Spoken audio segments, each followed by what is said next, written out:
and direct method foreign language instruction, which first gained popularity in the late 1800s and early 1900s. Pronunciation is taught through intuition and imitation. Students imitate the model, the teacher, or the recording, and do their best to approximate the model through imitation and repetition. This instructional method was based on observations of children learning their first language and of children and adults learning from foreign languages in non-instructional settings. Successors to this approach are the many so-called naturalistic methods, including comprehension-based methods, that devote a period of instruction solely to listening before any speaking is allowed. Examples include Asher's total physical response and Krashen and Terrell's natural approach. Proponents maintain that the initial focus on listening without pressure to speak gives the learners the opportunity to internalize the target sound system. When learners do speak later on, their pronunciation is supposedly quite good despite their never having received explicit pronunciation instruction.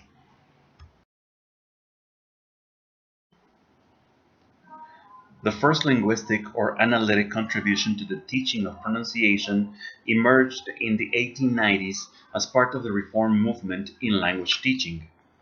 This movement was influenced greatly by phoneticians such as Henry Sweet, Wilhelm Victor, and Paul Passy, who formed the International Phonetic Alphabet, IPA. This alphabet resulted from the establishment of phonetics as a science dedicated to describing and analyzing the sound systems of languages.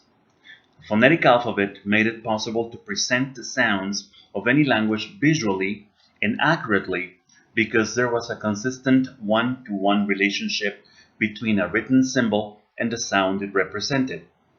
The phoneticians involved in this international organization did much to influence modern language teaching by specifically advocating the following notions and practices.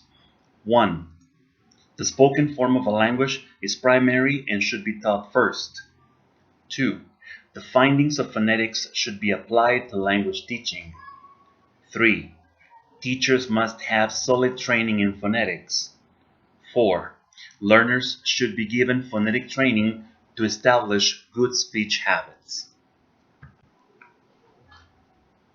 Many historians of language teaching believe that the reform movement played a role in the development of audiolingualism in the United States and of the oral approach written during the 1940s and 1950s. In both audiolingual and oral approach classrooms, pronunciation is very important and is taught explicitly from the start. As in the direct method classroom, the teacher models a sound, a word, or an utterance, and the students imitate or repeat. However, the teacher also typically makes use of information from phonetics, such as visual transcription system or charts that demonstrate the articulation of sounds. Furthermore, the teacher often uses a technique derived from the notion of contrast in structural linguistics. The minimal pair drill, which uses words that differ only by a single sound in the same position in both words. This technique, based on the concept of the phoneme as a minimally distinctive sound, is used for both listening practice and guided oral practice. Using such minimal pairs, the teacher first has the students practice listening. The teacher says two words, for instance, sheep, ship, or ship, ship, and asks students to decide if they are at the same or different. Alternatively, the teacher might read a word or words from either to identify which sound is being produced. Such listening discrimination practice is followed by guided oral production practice. Following a teacher's model, students practice the words presented, first in isolation, then in contrast, and finally, the teacher asks individual students to read the lists without a model. In the 1960s, the cognitive approach, influenced by transformational generative grammar, led by Chomsky 1957 to 1965, and Cognitive Psychology by Neiser, 1967, viewed language as rule-governed behavior rather than habit formation. It de-emphasized pronunciation in favor of grammar and vocabulary because, its advocates argued, native-like pronunciation was an unrealistic objective and could not be achieved, said Weiss-Scoville in 1969, and time would be better spent on teaching more learnable objectives, such as grammatical structures and words. The language teaching profession has changed positions many times with respect to the teaching of pronunciation. Various methods and approaches place this skill either at the forefront of instruction, as was the case with the Reformed movement practices and the audiolingual oral methods, or backstage, as with the direct method and naturalistic comprehension-based approaches, which operated under the assumption that errors in pronunciation, and other errors for that matter, were part of the natural acquisition process and would disappear as students gain communicative proficiency. Other methods and approaches either ignored pronunciation, for example, grammar translation, eating-based approaches, and the cognitive approach, or taught pronunciation through imitation and repetition, such as the direct method, or through imitation supported by analysis and linguistic information, like audiolingualism.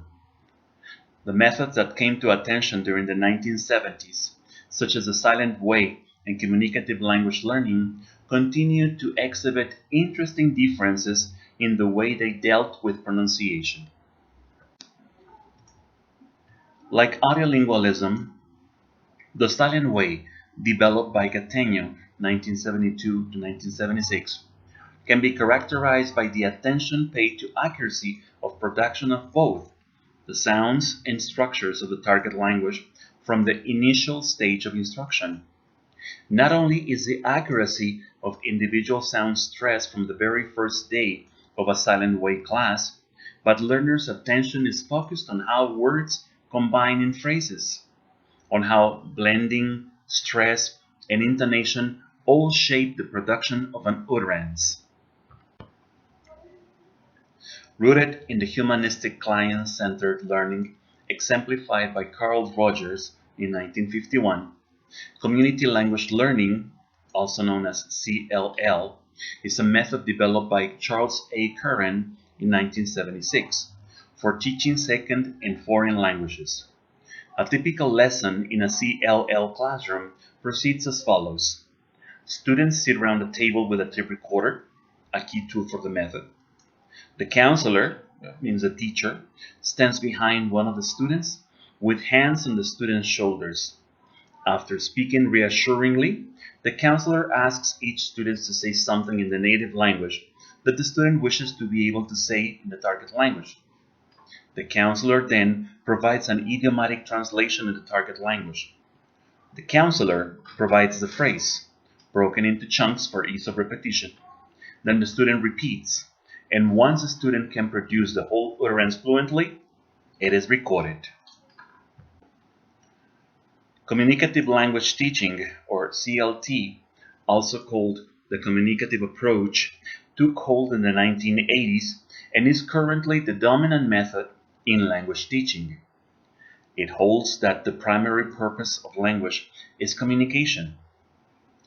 This focus on language as communication brings renewed urgency to the teaching of pronunciation, since both empirical and anecdotal evidence indicates that there is a threshold level of pronunciation for non-native speakers of English. If they fall below this threshold level, they will have oral communication problems, no matter how excellent and extensive their control of English grammar and vocabulary might be.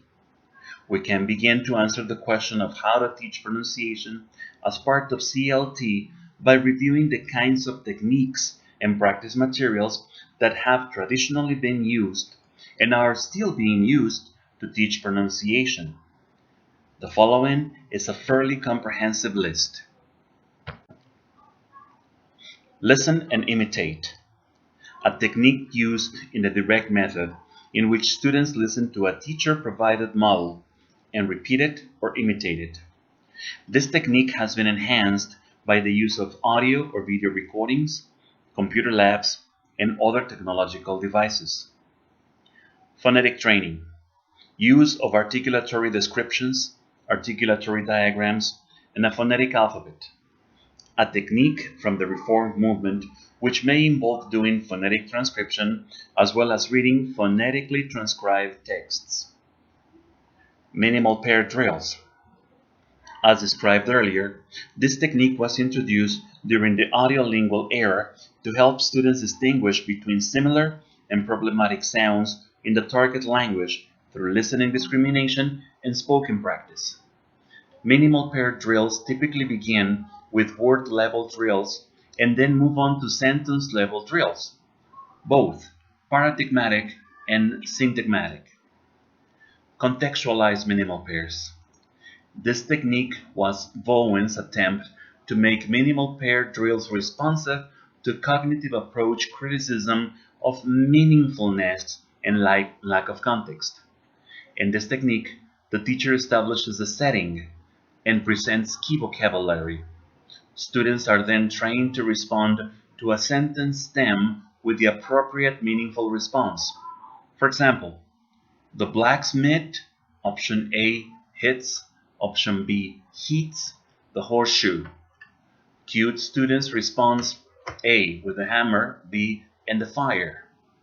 Visual aids. Enhancement of the teacher's description of how sounds are produced by audiovisual aids such as sound color charts, Fidel wall charts, rods, pictures, mirrors, props, and realia. These devices are also used to cue more accurate production of the target sounds. Tongue twisters, a technique from speech correction strategies for native speakers. Developmental approximation drills, a technique suggested by first language acquisition studies in which second language speakers are taught to retrace the steps that many English-speaking children follow as they acquire certain sounds in their first language. Thus, just as little children learning English often acquire U before or E before L, adults who have difficulty producing L or can be encouraged to begin by producing words with initial U or E and then shift to or L, respectively. Practice of vowel shifts and stress shift related to affixation. A technique based on rules of generative phonology used with intermediate or advanced learners. To raise awareness, the teacher points out the rule-based nature of vowel and stress shifts in words related etymologically. Sentences and short text that contain both members of a pair may then be provided as oral practice material. Reading aloud and recitation. Passages or scripts for learners to practice and then read aloud, focusing on stress, timing, and intonation. This technique may or may not involve memorization of the text, and it works best with genera that are usually intended to be spoken, such as speeches, poems, plays, scripts, and dialogues. Recordings or learners' production. Audio and video recordings of rehearsed and spontaneous speeches, free conversations, and role plays.